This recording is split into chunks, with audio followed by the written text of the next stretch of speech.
다섯 번째입니다. 종은 주인과 같은 소리를 내어야 합니다.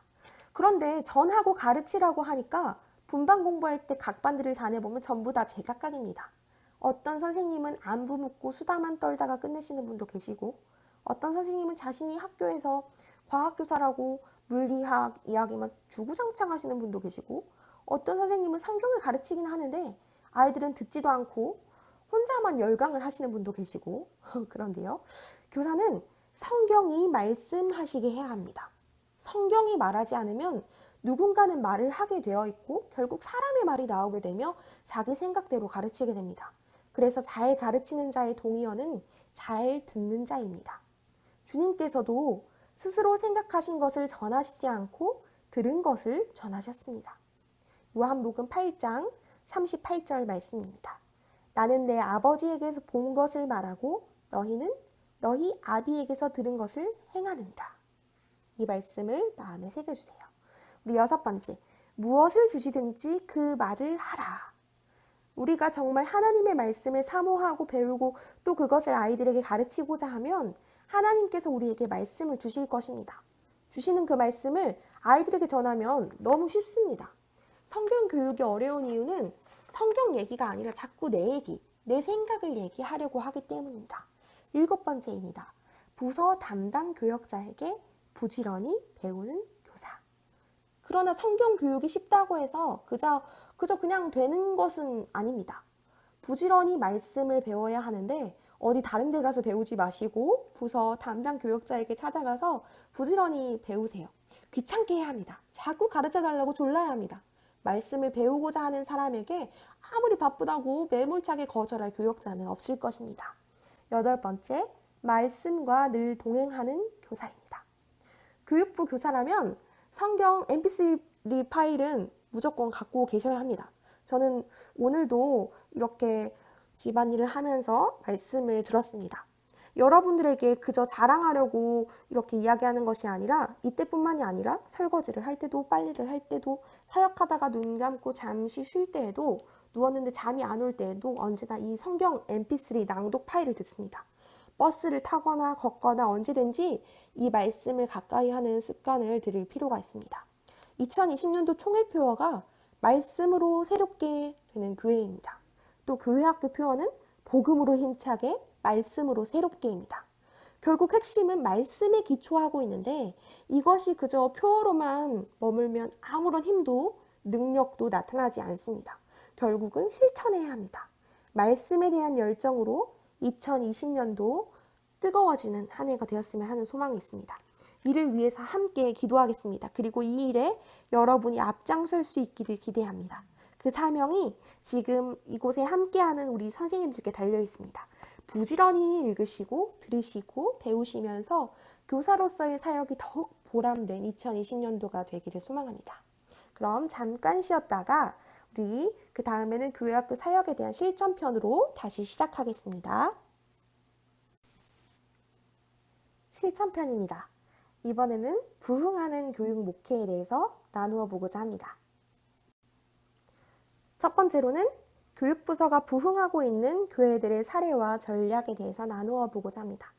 한국교회 교회학교가 전반적으로 어렵다는 사실에 대해서 서두에도 말씀드렸고 또 이제는 모두가 알고 있는 현실입니다. 그런데 신기하게도 이런 상황에서도 여전히 부흥하고 있는 그런 교회학교가 있는 교회들이 있습니다. 딱 꼬집어서 어떤 교회를 언급하기는 그렇지만 부흥하는 교회들은 공통적으로 아래와 같은 특징들이 있습니다. 첫 번째, 담임 목회자가 교회 학교에 대한 사랑과 관심이 가득합니다. 담임 목회자가 교회 학교에 대한 애정이 크다고 반드시 교회 학교가 성장하는 것, 부흥하는 것은 아니지만 부흥하는 교회 학교는 반드시 담임 목회자의 교회 학교에 대한 애정이 각별합니다. 이것은 100%입니다. 또 두 번째, 교역자와 부장, 또 교사의 관계가 상호 협력적입니다. 이 또한 부흥하는 교회 학교가 있는 교회들의 공통적인 사안입니다. 교역자는 부장을 존중하며 부장은 교역자의 교육 방향을 전폭적으로 신뢰하며 지지합니다. 따라서 교역자와 부장은 어느 누가 높고 낮음의 문제가 아니라 사역의 시너지 효과를 위해 존재합니다. 쉽게 말해서 교역자가 어떤 부장교사를 만나느냐에 따라서 그 해 그 부서가 부흥할 수도 있고 몰락할 수도 있습니다. 반대로 그 부서가 어떤 교역자를 만나냐에 따라서 그 부서가 부흥할 수도 몰락할 수도 있습니다. 따라서 서로를 신뢰하면서 지혜롭게 협력할 필요가 있습니다. 부장과 교역자, 교사가 서로 갈등이 있어서는 절대로 부서가 부흥할 수 없습니다. 세 번째, 부서 교사들이 전도와 사역, 그러니까 사역이라고 하면 말씀, 기도, 예배, 행사 준비, 공과 준비, 신방 이런 것에 대한 열정이 가득합니다. 제 경험에 비추어 봐도 교회학교 사역을 10년 이상 해오면서 다양한 부서와 다양한 교사들을 경험했는데 그 중에서 부서가 안정적으로 부흥했던 경험은 결국은 부서 내에 열정적인 교사들의 비율이 높을수록 그 부서는 부흥할 수밖에 없었습니다. 혹시 교사들이 함께 주중에 전도를 나가시는 부서나 교사들이 있나요? 제가 사역했던 교회 아동부는 1년 52주 중에 방학 기간을 제외하고는 매주 학교 앞으로 전도를 나갑니다. 참여 교사 인원은 약 5명에서 8명 정도 됩니다. 교회 모든 부서가 이렇게 하는 것이 아니라 제가 사역하던 부서만 그렇게 했습니다. 이것이 중요합니다. 다른 부서 눈치 볼 필요가 없습니다. 마음이 맞는 교사들이 있다면 함께 동참하는 것입니다. 누구는 하니까 나도 해야 하나? 이게 아니라 우리가 먼저 시작해보자 하는 이 전도 동력이 필요합니다. 서로 만나야 사역에 대한 나눔도 생기고 정보도 공유가 되고 협력도 가능해지는 것입니다. 먹고 살만하고 여유가 있으니까 전도 나가는 게 아닙니다. 다들 건강도 편치 않고 경제적으로도 어렵지만 사명이라 여기기에 전도하는 것입니다. 열심히 하는데도 안 된다는 말들을 많이 하지만 그러기는 사실 쉽지 않습니다. 둘 중 하나입니다. 진짜 열심히 하는데 안 되고 있거나 아니면 사실은 열심히 하지 않았거나 열심히 하면 열매가 있기 마련입니다. 꼭 숫자적인 부흥의 열매가 아니더라도 열심을 내므로 더욱 부서가 굳건히 세워지고 주님 안에서 하나 되는 경험, 새로이 주시는 은혜에 대한 체험이 열매로 거두어지게 되는 것입니다. 이제 반목회에 대해 말씀을 드리려고 하는데 대부분 담임교사에게 해당하는 내용이긴 하지만 다른 것을 맡은 선생님들께서도 잘 들어주시면 좋겠습니다. 첫 번째 주중 목회인데요. 먼저 기본에 충실하자. 전화, 신방 및 사역에 대한 공지를 하는 방법입니다. 급한 내용이 아니면 전화 및 문자 신방은 주말에 하면 좋습니다. 연초에는 학부모들과의 관계도 잘 형성하며 또 아이들 가정생활, 친구관계 등에 대한 내용들도 함께 나누는 것이 필요합니다. 또 부서에서 진행되는 사역들에 대해서도 잘 안내해 주는 것이 필요합니다. 혹시 답장이 안 온다고 해도 낙심할 필요는 없습니다. 하지만 결석한 친구가 있다면 주일 당일이나 주초에 신방하는 것이 좋습니다. 두 번째 중보기도인데요.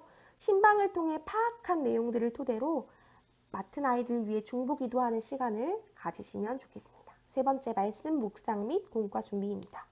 교사의 말씀 묵상은 앞서 말씀드린 대로 평소에 늘 실천되어야 합니다. 일주일간 묵상한 내용들이 공과에서 더욱 풍성하게 나누어질 수 있기 때문입니다. 네 번째 전도 사역입니다. 부서 내에 전도와 관련한 사역이 특별히 없다면 교역자와 협력하여 사역에 대한 아이디어들을 모으는 것이 필요합니다. 교회마다 부서마다 상황이 다르기 때문에 적절한 전도법을 마련하는 것이 좋습니다. 또 다섯 번째로는 부서 기도회가 있습니다. 주중에 하루 시간을 마련해서 부서 교사가 함께 기도하는 시간을 갖는 것이 좋습니다.